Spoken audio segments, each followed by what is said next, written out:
Pemirsa, terima kasih Anda masih bersama dengan kami di program Suara Jemaat Jurnal TV. Dan saudara, kita akan lanjutkan di bagian yang ketiga dari kebenaran firman Tuhan pada sore hari ini. Tadi kita belajar di bagian yang sebelumnya, di segmen yang sebelumnya, bahwa mengapa Tuhan adalah tempat perlindungan kita yang sejati. Karena Dia mengasihi kita. Kita hanya datang kepada orang-orang yang mengasihi kita, bukan? Karena kita tidak lagi curiga kepada mereka, karena kita tahu mereka mengasihi kita dengan tulus. Apalagi Tuhan. Tuhan mengasihi kita dengan kasih yang kekal. Maka dikatakan oleh firman Tuhan, ketika kita masih berdosa, Dia datang dan berkorban bagi kita. Itu kasihnya kepada saya, kepada saudara. Dia adalah Tuhan yang begitu sayang kepada kita. Sehingga hampiri tata kasih karunia-Nya. Bukan lagi dengan kecurigaan, bukan lagi dengan ketakutan. Tapi saudara datang dengan rasa aman karena saudara dikasihinya. Dia adalah tempat perlindungan kita yang sejati. Yang kedua, tadi kita juga sudah belajar, kita tahu Dia adalah tempat perlindungan kita yang sejati karena Dia adalah Tuhan yang omnipoten. Dia maha segalanya. Dia maha kuasa. Dia maha tahu, Dia maha hadir. Dia maha segalanya. Dia berkuasa, saudara. Dikatakan dalam Yohanes 10 tadi, 28-30. Tuhan Yesus memberikan hidup yang kekal kepada kita. Tangannya yang kuat memegang kita. Bapa memegang kita. Tidak ada satupun kuasa yang bisa merebut kita dari tangan Bapa. Bapa lebih besar dari kuasa manapun. Dan ayat 30 Tuhan Yesus menegaskan, aku dan Bapa adalah satu. Wow. Saudara, kalau kita minta pertolongan kepada Tuhan yang tidak terbatas, yang kuasanya dahsyat, apalagi sih yang kita khawatirkan? Kita nggak perlu takut, kita nggak perlu khawatir lagi. Tidak ada yang mustahil bagi kita orang percaya. Dan yang ketiga, yang terakhir adalah karena Ia selalu tepati janjinya. Kita baca Markus 4 ayat 35 sampai dengan ayat yang ke-40.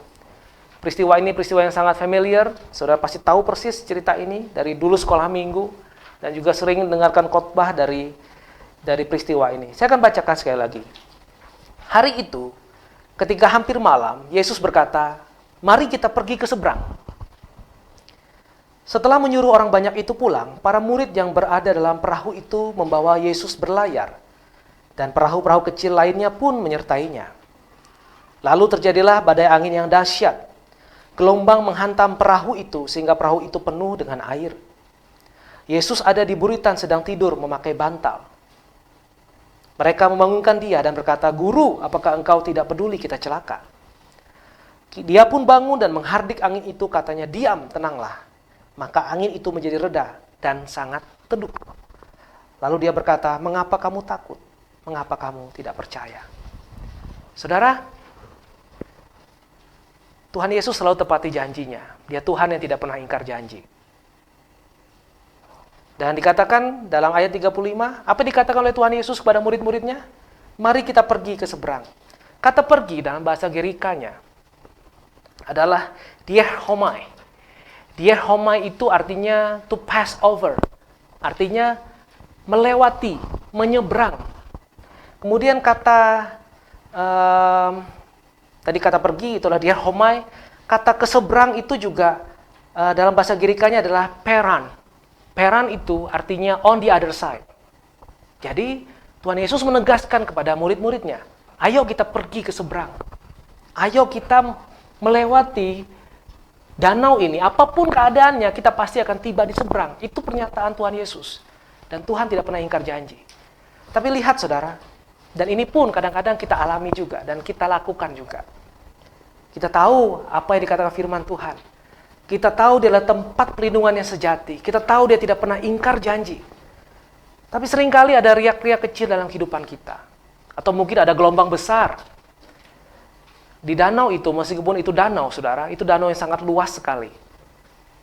Dan danau itu, kalau ada angin besar, maka perahu besar. Kalau saat ini orang-orang yang berwisata rohani, berziarah ke Israel, dan mereka pergi ke danau itu, mereka ikut perahu yang besar. Tapi ketika ada angin besar, maka perjalanan mereka akan menjadi kurang nyaman. Apalagi pada zaman Yesus, 2000 tahun yang lalu.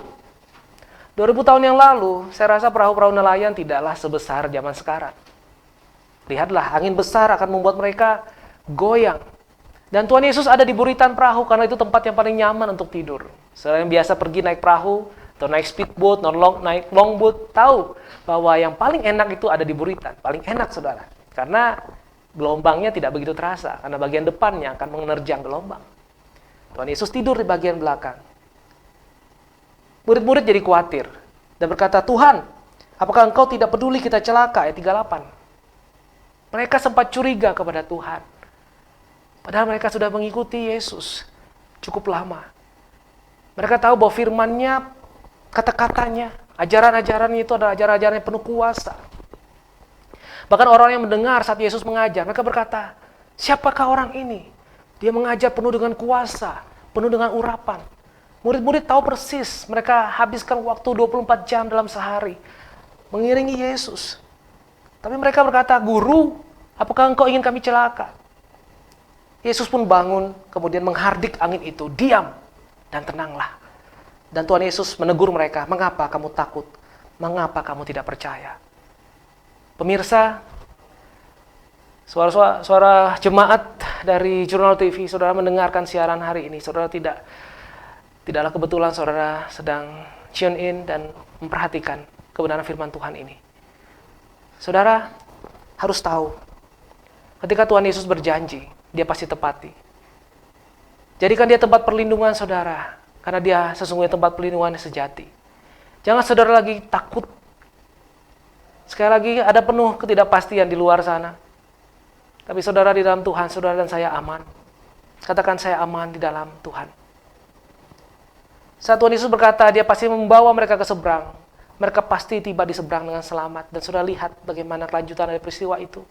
Apakah dikatakan, lalu matilah murid-murid bersama dengan Yesus tenggelam di danau itu? Tidak, saudara. Mereka tiba di seberang dan mereka melanjutkan pelayanan mereka. Tuhan Yesus berjanji, dia pasti tepati. Apa yang sedang saudara baca akhir-akhir ini? Apakah saudara membaca banyak media sosial? Tidak salah juga saudara membaca media sosial. Penting juga untuk mendengar berita. Tetapi saudara juga perlu juga, tidak hanya social distancing, tapi saudara dan saya perlu social media distancing juga. Untuk mulai menyaring, memfilter informasi-informasi yang kita dengar, yang kita baca. Mulailah hari ini untuk janji untuk pelajari firman Tuhan. Lihat janji-janji dari firman Tuhan ini. Karena dalam Yesaya 55, 10-11, setelah ini saudara bisa baca, bahwa seperti hujan dan salju yang turun mengairi bumi, tidak akan kembali lagi. Sampai bumi itu menghasilkan. Demikian firman yang keluar dari mulut Elohim, firman yang keluar dari mulut Tuhan tidak akan pernah kembali dan sia-sia. Dia pasti akan melaksanakan sesuai dengan maksud dan tujuannya. Sang pemberi firman itu sama, saudara. Dan dia pasti genapi firman-Nya. Hari ini, saat dia berkata, aku menyertai engkau. Dia adalah Immanuel, El yang imanen. Tuhan yang menyertai kita. Dia tidak pernah meninggalkan kita. Di masa-masa ini ada Tuhan yang menyertai saudara dan saya. Ketahuilah, kita akan pasti tiba di seberang. Seorang penginjil besar, almarhum Billy Graham pernah berkata, saudara, bahwa dalam satu quote-nya yang sangat memberkati saya, beliau berkata, saya sudah membaca halaman terakhir dari Alkitab, dari kitab suci. Dan beliau menyatakan, semuanya akan menjadi baik-baik saja. Semuanya akan indah. Karena kalau saudara membaca sampai akhir ya kita tahu, Tuhan Yesus adalah Tuhan yang berdaulat. Dia Tuhan yang tidak pernah ingkar janji. Dia Tuhan yang akan datang kembali, saudara, untuk menjemput kita orang-orang percaya. Saat parusia, saat dia di awan-awan, kita akan di rapture. Dia akan menghampiri kita, saudara. Dia akan tepati janjinya. Dan selagi kita masih ada di muka bumi ini, ada masa-masa sulit memang, ada kesukaran memang, tapi ketahuilah Tuhan terus memelihara kita. Dan selagi kita masih hidup di muka bumi ini, teruslah berkarya, teruslah melayani Tuhan, teruslah percaya kepada Tuhan. Pemirsa, suara jemaat, Jurnal TV, saya akan kembali kepada ayat yang kita baca di awal tadi. Semoga saudara tidak lupa. Saya akan bacakan sekali lagi dari Mazmur 32, ayat yang ke-7. Engkaulah tempat persembunyianku, engkaulah tempat perlindunganku. Engkau menjagai aku dari kesukaran. Saudara perhatikan, ada kata kesukaran. Ya, kita tidak naif. Kita tidak menafikan ada banyak kesukaran. Ada fakta kehidupan yang harus kita hadapi. Orang Kristen, orang percaya seperti halnya saudara dan saya. Kita tidak boleh lari dari kenyataan hidup. Kita harus hadapi kenyataan itu. Kita harus jalani hidup kita sehari-hari. Tapi ketahuilah, kita ada di tangan Tuhan yang kuat yang menyertai kita. Dia Tuhan yang ada tempat persembunyian kita, tempat perlindungan kita, yang menjaga kita. Ia yang mengasihi kita. Dia telah membuktikan kasih-Nya dengan mati di kayu salib bagi kita. Dia sudah membuktikan, hey, aku telah membeli engkau lunas, engkau sekarang milikku. Kita aman bersama dengan Dia. Dan Tuhan yang memiliki kita adalah Tuhan yang omnipotent. Dia Tuhan yang maha segalanya. Jangan khawatir, saudara. Kesukaran itu ada. Fakta kehidupan itu harus kita hadapi. Tetapi, ketahuilah, Dia akan menjagai kita dari kesukaran itu. Dia akan memelihara kita dari kesukaran itu. Jangan membatasi Tuhan. Jangan membatasi Tuhan dengan pikiran kita, karena pikiran kita ini terbatas. Percayalah kepada firman Tuhan. Tuhan bisa memelihara kita dengan cara apapun. Kalau dulu Dia bisa memelihara nabinya dengan mengirimkan burung gagak dengan bawa daging. Ketika Dia bisa memelihara umat Israel dengan mengirimkan burung puyuh dan juga mengirimkan mana yang dijadikan roti. Kalau Dia bisa menjadikan 5 roti dan 2 ikan untuk membuat 5.000 orang kenyang dan sisa 12 keranjang. Kalau dia bisa meneduhkan angin ribut, meneduhkan gelombang yang besar, saudara. Dia pasti memelihara saudara dan saya hari ini. Jangan takut. Hidup adalah Kristus, mati adalah keuntungan. Ujung-ujung kehidupan kita itu pasti baik. Karena saudara dan saya adalah warga kerajaan sorga. Kita tahu ujung-ujung kehidupan kita adalah sorga. Dan saya akan teruskan dari Mazmur 32 ayat 7. Engkau menjagai aku dari kesukaran. Engkau melingkupiku dengan nyanyian pembebasan. Kata melingkupi, dalam terjemahan lainnya juga dikatakan mengelilingi. Surround me, melingkupiku, mengelilingiku dengan nyanyian pembebasan. Nyanyian pembebasan itu seperti apa sih, saudara? The sound of deliverance itu seperti apa? Bayangkan kalau saudara ada di pekik sorak dari sebuah bangsa yang baru memenangi pertempuran. Bayangkan saudara di tengah-tengah bangsa Israel pada waktu mereka meruntuhkan tembok Yeriko. Bayangkan saudara ada di tengah-tengah sebuah bangsa yang baru mendeklarasikan kemerdekaannya. Bayangkan saudara ada di tengah-tengah perayaan kemerdekaan negara kita, tanggal 17 Agustus nanti. Tentu kita akan penuh dengan pekik sorak, kata merdeka, kata sukacita, kata-kata yang penuh dengan luapan emosi kegembiraan, lepas daripada penjajahan. Itu pasti terdengar di nyanyian pembebasan. Begitulah saudara dan saya. Saat kita mungkin saat ini merasa terhimpit oleh keadaan, ketahuilah, Tuhan adalah tempat perlindungan kita yang sejati. Dan Dia melingkupi kita dengan nyanyian pembebasan. Kalau saudara merasa belum dibebaskan dari masalah ini, saudara ingat saja bahwa saudara dan saya telah dilepaskan dari hukuman dosa, yaitu maut. Saudara lihat apa yang dilakukan oleh Tuhan Yesus di Kalvari. Saudara, saya teringat ini dan ingin menyampaikan kepada para pemirsa Suara Jemaat dari Jurnal TV sebelum kita akan mengakhiri program kita pada sore hari ini. Tuhan Yesus ketika Dia ditangkap di Taman Getsemani, Dia dibawa ke rumah imam besar. Dan di sana Dia diinterogasi dan Dia juga sudah disesah di sana untuk mengakui apa yang Dia sebenarnya tidak perbuat, saudara. Dia dikatakan Dia menjadi orang yang membawa penyesatan bagi banyak orang. Bahkan saksi-saksi palsu dihadirkan pada saat menjelang pagi. Aneh, ada sidang bisa datang. Saksi-saksi pada sidang ini dilaksanakan secara mendadak. Menjelang pagi hari, saksi-saksi palsu itu yang hadir. Dan semua memojokkan Yesus. Yesus disesah, saudara. Kalau saudara ada kesempatan untuk pergi ke Israel, saudara pergi ke sana dan saudara datangi tempat di mana dulunya rumah imam besar. Saudara dapati ada ruang tahanan di sana, di mana para tahanan biasanya akan diturunkan ke dalam lubang. Itu adalah dungeon. Dungeon itu adalah tempat penjara di bawah tanah, tempatnya yang pengap sekali. Dan Tuhan Yesus sebelum dibawa ke hadapan Pontius Pilatus, Dia harus melewati masa-masa yang sukar, beberapa jam di sana. Demi saya, demi saudara. Karena kasih yang besar bagi kita. Kemudian kita tahu Dia disesah, saudara. Dia dimahkotai duri. Kemudian Dia harus memikul salib itu. Yang beratnya sama seperti berat orang dewasa. Pada waktu itu kurang lebih 60 kilogram. Dan dia bawa itu naik ke bukit Golgota. Dan dia dipakukan di sana. Kasihnya, bukan paku itu yang menahan, tapi kasihnya bagi saudara dan saya. Saudara, lihat kepada Kalvari. Lihat kepada karya Yesus yang telah membebaskan kita. Dalam Ibrani 10 ayat 10 saudara bisa baca. Oleh karena kehendaknya, bukan karena kehendak manusia, dia yang memilih kita, bukan kita yang memilih dia. Oleh karena kehendaknya, kita telah dikuduskan satu kali untuk selama-lamanya karena korban Kristus. Saudara, dia telah mengasihi kita. Dia telah membebaskan kita dari penghukuman dosa. Dia telah melepaskan kita dari maut untuk masuk dalam hidup yang kekal. Dia merebut kita dari gelap masuk dalam terangnya yang mulia. Kita adalah milik kepunyaannya. Dan itu adalah pembebasan yang sejati. Itu adalah mujizat terbesar yang sudah saudara dan saya alami. Kata telah berpindah itu dalam terjemahan manapun, dalam bahasa apapun, itu selalu menggunakan tenses sudah, telah terjadi. Translated from darkness into his light. Kita telah berpindah, telah. Kita sesungguhnya orang yang telah diselamatkan. Itu adalah song or sounds of deliverance. Nyanyian pembebasan bagi kita. Dan kita dilingkupinya, saudara.